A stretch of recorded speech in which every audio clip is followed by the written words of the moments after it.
Welcome to day 4 of Video a Day February. My name is Deborah Cooper. I serve as the host of the Debsterism channel and producer of the video content that you will see here. You can also read my writing on my blog, survivingdating.com. There's several hundred, probably 400 or 500 articles there about creating better relationships and getting into your own head that you can read there if you enjoy reading. This is more for people who are auditory. It's a lot of the same information, but it's presented in listening form instead of in reading form. So what I want to do, we started this video yesterday, this discussion, talking about people slowing down and thinking for a few minutes before they act or before they stay in a situation that may not be in their best interest.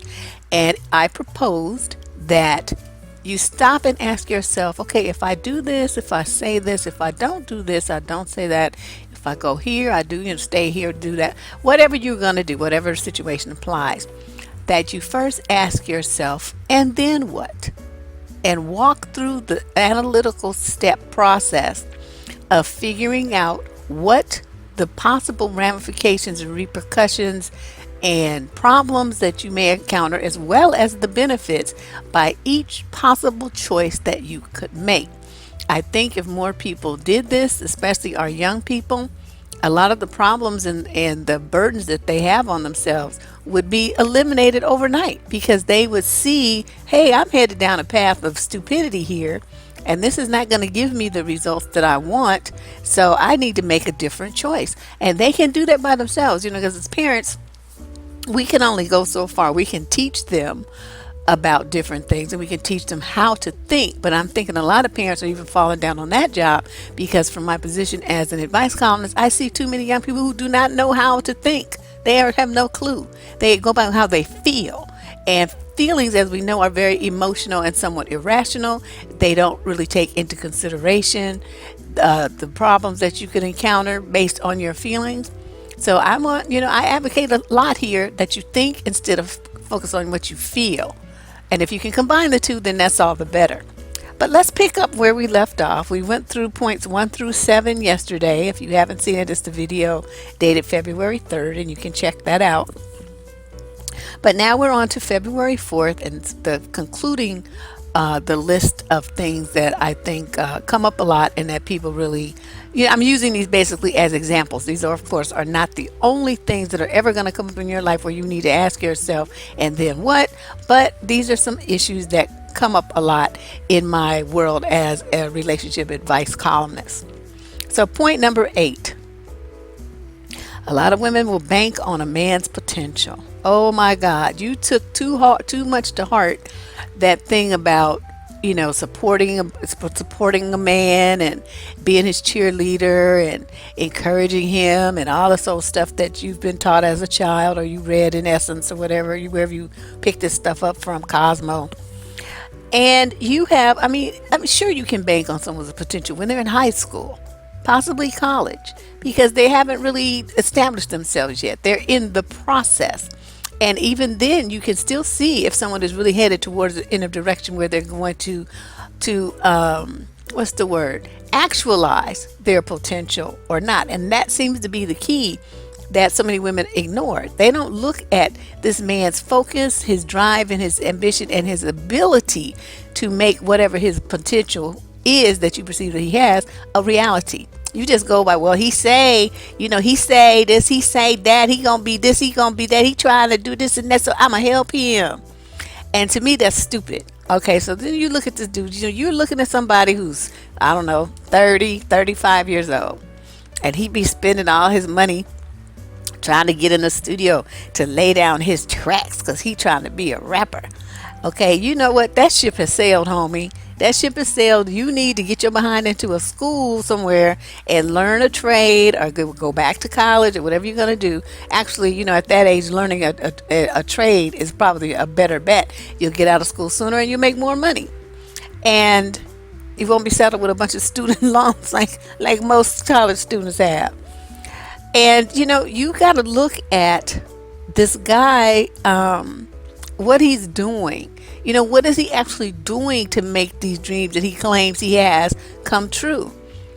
What can you say? Can you list the things that he's doing? I mean, is he back in school?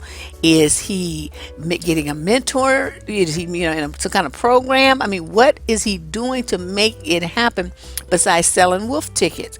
And you ladies will, you'll get with guys who have different sicknesses, illnesses, whatever, mental and emotional problems.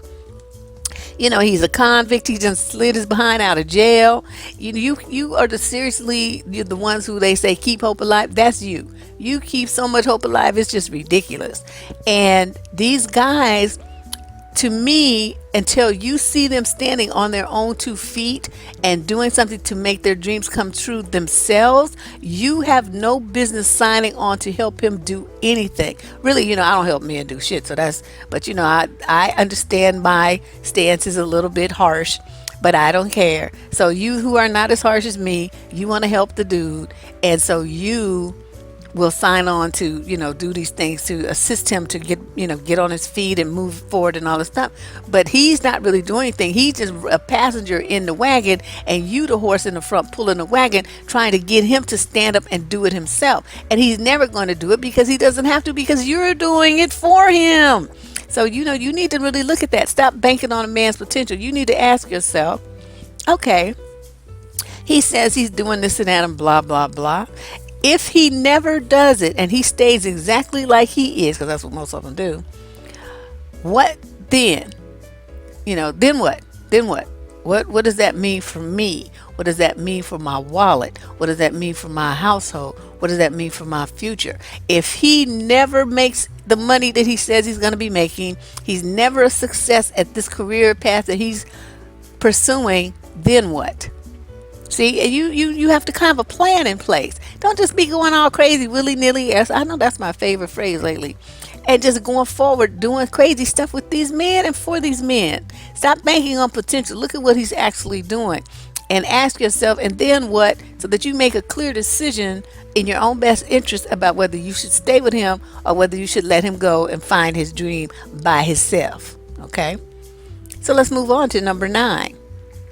Oh boy, this one comes in a lot. I know, blank, you fill in the blank. I know blank, but I love him though. And this kind of reasoning always escapes me because you love him, but where are you showing love for yourself? That's usually what's missing in these scenarios. The guy, I know he does, okay, he cheats, he lies. He quits his jobs and he don't ever have no money. He steals from you. He uses drugs. He beats your ass. He's in and out of jail. He don't take care of the kids he has already. And you looking at that and thinking about him being your husband or being a father with you, kids with you. These are the kind of things that I'm talking about here. And it's like, what is it that you're loving really? I think reflecting back to point number 8, you're loving a dream. You're loving what you think he can be versus what he actually is in the here and now, and that ain't shit. So, the guy's being abusive, emotionally, verbally, or physically abusive, not holding up his end of the relationship. These are all things that you have to really sit back, and say, if he continues to do these things to me, or these things that harm our relationship, or he's not carrying his weight, then what? What does that mean for me? What does that mean for our relationship? What would that mean for any children I might have by this man if I were that stupid? Look at that kind of stuff and think first, ladies. Think. I can't say this enough. Stop going with your emotions. But I love him though. Anytime you say but, that means there's a fuck up there. There's some stuff that you need to fix. That's what that means. So you're speaking logically and then you pipe up with this but. Stop saying but. That means you need to sit your behind down and stop talking. Stop going into your emotions and start using your brain. That's what that means. Anytime you get ready to say but, ask yourself, well, then what? Instead of but. And we can talk about this some more down in the comments because, I'm trying to not make these videos too long since there's going to be so many of them. Number 10, you get involved with a man that you already know is Mr. Wrong, or you find out, soon after you meet him that he's Mr. Wrong. Maybe he's weak. Like I saw this video the other day, right? This girl and her boyfriend was on a subway train in some, I don't know what city, I don't remember that. Here comes some nignog and he snatches her phone. So she's sitting there, looking surprised. And I'm like, you got like the latest model iPhone and you in like a criminal area and you notice these thugs and stuff on the subway. Why would you have your phone out? Why would you do that? That's a bonehead move. So here she is, she by the door. Dude snatches the phone and, he just like standing there. Like, and then what? And the boyfriend, he didn't do nothing. He just sat there, cowering in fear right along with his girlfriend. Now, you have a man that is weak. Maybe there's something going on at work and he needs to stand up for himself. He needs to assert himself. He needs to talk to and stand up and protect his rights to whatever. Or they're, doing some kind of discriminatory behavior towards him. He doesn't say anything. He doesn't speak up. He doesn't make any changes. Okay, you got a weak man. Now, he's weak. You got a guy who, I don't know. He's got a prison record, so he can only work a minimum wage job. And here you are with a master's degree. Or he's somebody who got, like multiple baby mamas and all this old stuff. And then here you are with no children. Okay.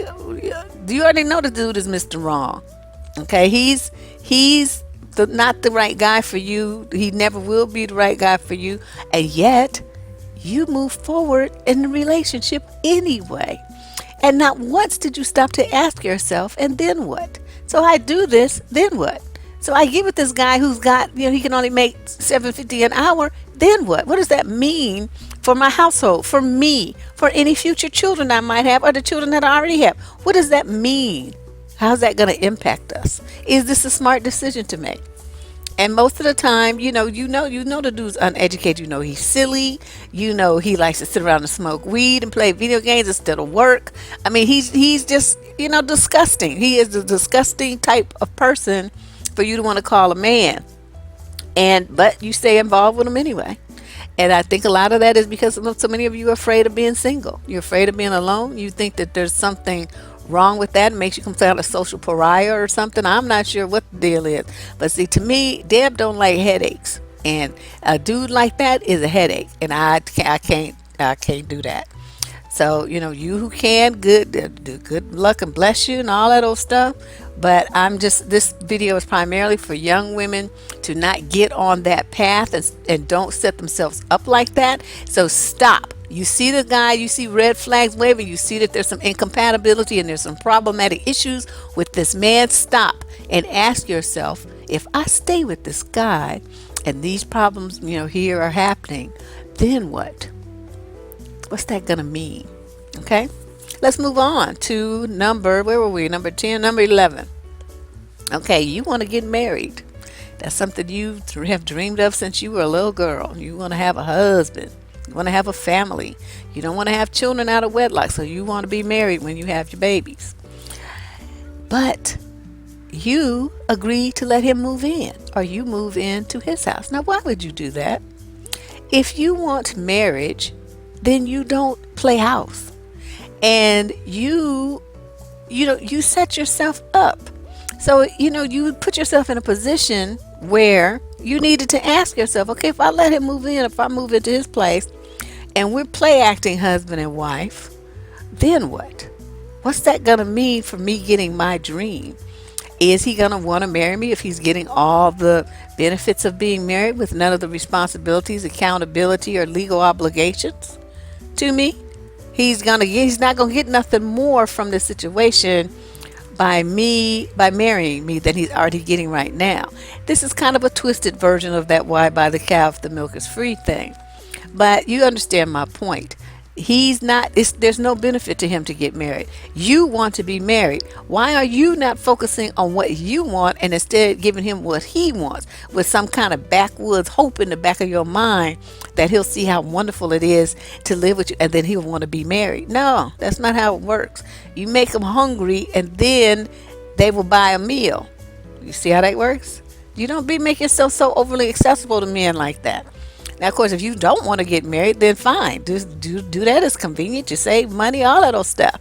But if you want a husband, then you have to conduct yourself like they say, in a wife state of mind. And that means you do not give your wifely side to nobody unless they're your husband. Hey, you ain't cooking, you ain't sexing, you ain't having no babies, you ain't gonna, watch his kids from his other marriage. None of that. You're not gonna do any of that because you're not his wife. Okay, and you don't have to. So let's move on. That was number 11. Let's talk about number 12. This one is also about men who are Mr. Wrong, but I'm kind of focusing it to age here or life stage because this is a very important sub component. And the same, it goes in reverse for young guys dating older women. I know there's nothing wrong with dating somebody older if that's what you into. You like that. But let's talk about when you decide, okay, what if it starts getting serious, okay? You want to have children and you want to raise them with someone who's, around your same age, who can run around and roll on the carpet and play basketball and sports and do all the stuff. Now, there are some men who keep themselves in shape way into their 40s, 50s, and even beyond. Some. Most of these dudes, you look at even in their late 20s, they already out of shape. Got big ass guts and hot dog rolls on the back of their neck and, moves and stuff and big old fat fingers and arms all swollen looking, faces looking like pies. And then, you sitting up there with this older dude and thinking, okay, I'm in my 20s, he's in his 40s. In about 5 or 6 years, I'm going to want to be married and start my family. He's going to be in his 50s then. Does that make sense? Is that going to make the dreams that I have of having a young husband beside me to watch our kids grow up together and have grandkids and great grandkids? Is that even a remote possibility with this man who's already going to be in his 50s when I'm pregnant? You see what I mean? You have to look at this kind of stuff. Look far into the future and ask yourself, and then what? And how fair is that to your kids for their father to croak of old age before they even graduate from high school? See, that's what you be putting them through by making this poor choice in a mate. And a lot of people say that, that's very harsh and you shouldn't say that, love don't know ages and blah, blah, blah, all this other old stuff. Yeah, whatever the fuck ever. I don't care about that. I'm talking about stay true to your dreams. I keep kind of reeling y'all back to that. You got to stay focused on what it is that you want for your life. Do not get distracted or detracted by other people and what they want. So what some old man wants a young woman, you could kick it with him for a little bit, let him take you on some trips or whatever. But when you get ready to be serious, you put his behind in the wind. You don't tie yourself to somebody who's going to need Viagra next week, who's taking heart pills and high blood pressure medication and for stuff for his cholesterol and all that old stuff. No, don't do that. Do not do that to your children. Because, people talk about old ovum, the eggs from women. Please let me explain to you how that works on the other end. These men be having some old crusty looking, dried up, crunchy looking babies. And, a lot of them have birth defects and stuff too. They try to say it comes from the women. It comes from the men as well. So don't think that just because, he's looks good, that his body internally is any different. Your body is aging. And it doesn't matter what you look like on the outside. Your heart, lungs, liver, and everything else like that is still aging according to your chronological age. So, you thinking that you can, have this family and all this stuff, I'm telling you, you're setting your kids up. It's not fair. So you think about it. Okay, he's old. Then what? He's going to be sick. I'm going to have to be taking care of him in a nursing home. And he's going to be all sickly and shit in a wheelchair. And I'm going to be like popping at 42, 43 and fine. What am I going to look like with this 70-year-old husband that, stays and that wears a diaper and all this old stuff? See, y'all need to be thinking a little bit more than what you be doing. It's kind of scary. Just keep asking yourself, and then what? If you get in the practice of asking yourself that in every situation that you encounter, you will start winning at life like you just will not believe. It's an amazing, amazing question. So let's move on to point number 13. This is the next to last one. A lot of you do this. I don't know why you do this. You with somebody, right? You break up with them. And you, in your little silly mind, decide that you want to be honest. And you're going to tell him about the men that you dated and the men that you slept with while the two of you were broken up. Why do you do that? What is the point of that? You need to stop and think. Okay, if I tell him that I dated so-and-so and we did this and that, then what? Don't you think he's going to feel some kind of way about it? Don't you think he's going to be pissed? Even if he did the same thing with some other woman, men are stupid. Okay, they're just dumb. And there's certain things that you as a woman don't need to tell. Now there's I have a video. I'm gonna put the link up about women telling men too much of their business. And in a situation like this, it's not helping your relationship. It's not helping you. It's not helping anything for you to blab about what you did during the time that you were single. Remember, you two was broken up. So you don't owe him any explanation about what you was doing or who you was doing it with or where you were doing it. None of that. Because it's none of his business. He wasn't with you. So stop that. And don't, and then I'm not telling you that you have to lie. What I'm telling you is that you need to ask yourself, and then what?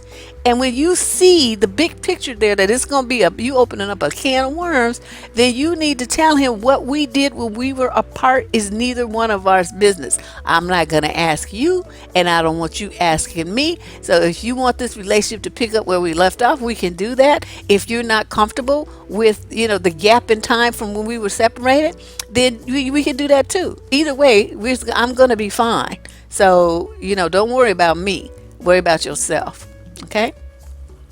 And then the last one, and this is a very, very important one, because in our age of, divorces and multiple baby daddies, multiple baby mamas, and all that old stuff, you're likely to run into this. And this thing is that you have a partner that you really like, or maybe even in love with them, but you can't stand their child or children. Sometimes you can't stand the kids and the baby mama. But let's just focus on the children right now, because let's say that you're with somebody and they have minor children. So happens a lot. These dudes in their 40s and 50s and stuff, and they have like toddlers. Don't ask me. I don't know why they do that, but that's what happens. And so here you come, and he decides he wants to be with you. Y'all gonna get married. Now you didn't stop. You just so excited about the fact that you got a ring and a proposal. You never stopped to think. Wait a minute. I'd be getting married to him, and he got them kids. Them kids are some raggedy ass little ragamuffins. I can't stand them brats. And yeah, they stay with their mothers, and he doesn't really, see them that much. So I guess it won't be that big of a deal. But see, this is the part that you're not thinking of. So this is where you need to do and what if? What if their mama dies? Their mama becomes a drug addict. Their mama goes crazy and has to go to a mental institution. Their mama commits a crime and has to go to prison. So now the father, that's the daddy, that's the next of kin, right? He's going to get custody of those children. And you can't stand them children. So you need to ask yourself, and then so you get with this man, right? And suddenly you got 2 or 3 kids to be stepmother for, and you can't stand none of them. Now what? See what I mean? Kids and their parents are a package deal. You cannot escape one without the other. That's just the way it is. I did a video discussing this topic about women who have, bratty sons that they spoil and overindulge, and how those sons can, basically run a man off that you really, really love. But, it's your child. So of course your child has to take priority. I'm not saying that. But what I'm saying is that you need to think about these kind of things. If I overindulge this boy while he's little and then he becomes a teenager, then what? What kind of monster have I created here by giving him everything he wants, not making him do any chores, letting him talk back to me, letting him skip school, and whatever is the issue there? You would have let that happen without asking yourself, well, okay, well, if I do this, then what? You want him to be happy. You want to give him what he wants. But you have to think, if I do all that, then what? What does that mean for him and for me long term? Think of all the possible ramifications. Think of all the benefits and risks or, bad situations that could be created, as well as the good ones. Like I said, think about all the things from each angle that you are, each situation that you're in, whatever's appropriate. And in this one, the partner will have his children with him, which is understandable. While their mama's in jail, mama's in the hospital, mama's dead. I mean, whatever. And so what are you going to do? Especially if you're dating this person and you see how they handle their children, right? and you know that your idea of discipline and rules and handling of young minds is different from your partner's, but you want to be in love and you want to be with this person, so you kind of, oh well, it don't really matter because I don't really have to deal with his kids. Oh, you could be having yourself in a big surprise in a world of pain and despair when those kids come to live with the both of you. So these are all things that I want you to think about. We gotta have a lot of stuff that you're gonna be thinking about over the course of the next few weeks as we run through the 28 days of February with a video every day. And I would suggest in situations like this, I'm going to be kicking down a lot of information. You guys might want to start a notebook and keep pages on each video of what I'm saying, because if you come back and ask me, I'm not going to remember. I spit out my knowledge here, and then it goes from my brain. I move on to the next thing. But these two videos are something I feel extremely strong about. I just really worry about the young people who don't have someone refocusing their energy and their minds and making them think about what is going on, the choices that they're making, or the choices they're presented with, making the best choice from those options, or perhaps throwing all of those away and coming up with a different option. Sometimes that's what you have to do.